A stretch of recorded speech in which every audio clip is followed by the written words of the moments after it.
चलिए आई हम उज्जवल राय आप तमाम भोजपुरिया श्रोता सुनवैया के गोड़ छू के गोड़ लगत बनी, चरण स्पर्श करत बनी। आई यही सावन के पावन महीना में एगो पत्नी अपना पति से देवघर जाए के निहोरा करतड़ी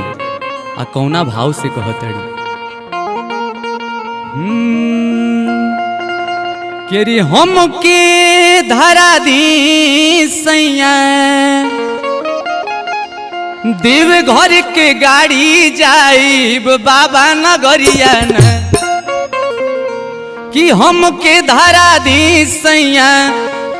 अरे देव घर के गाड़ी जाइब बाबा नगरिया न जाइब भोला नगरिया न काल है सावन के हसुमारी जाइब बाबा नगरिया न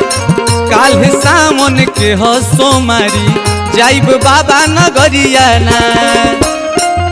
हम के धरा दी सैया हम के धरा दी सैया देव घर के गाड़ी जाइब बाबा नगरिया न जाइब भोला नगरिया न काल है सावन के हसुमारी जाइब बाबा नगरिया न काल है सावन के हसुमारी जाइब बाबा नगरिया न जय हो।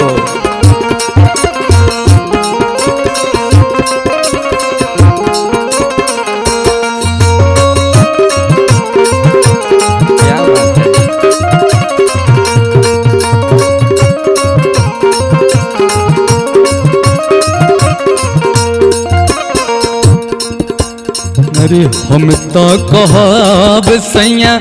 रउआ संगे चली काम धाम छोड़ी कुछ दान पुण्य कली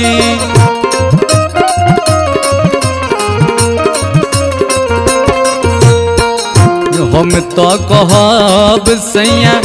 रउआ संगे चली काम धाम छोड़ी कुछ दान पुण्य कली भोला भंडारी दी है भोला भंडारी दी है जिंदगी संवारी जाइब बाबा नगरिया न जाइब भोला नगरिया न काल है सावन के हसुमारी जाइब बाबा नगरिया न काल है सावन के हसुमारी जाइब बाबा नगरिया न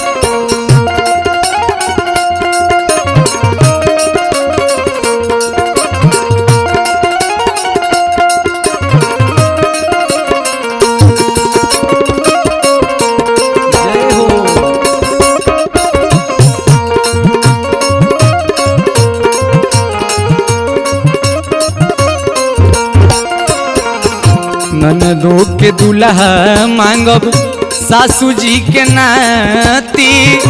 बनी जाइब पापा रउआ चली यही खातिर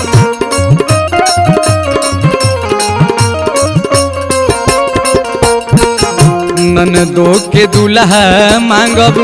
सासू जी के नाती बनी जाइब पापा रउआ चली यही खातिर भोला जी से लाल मांगब भोला जी से लाल मांगब आचारा पसारी जाइब बाबा नगरिया न जाइब भोला नगरिया न काल है सावन के हसुमारी जाइब बाबा नगरिया न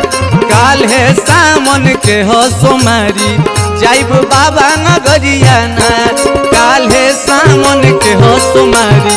जाइब बाबा नगरिया न काल है सावन के हसुमारी जाइब बाबा नगरिया न काल है सावन के हसुमारी जाइब बाबा नगरिया न।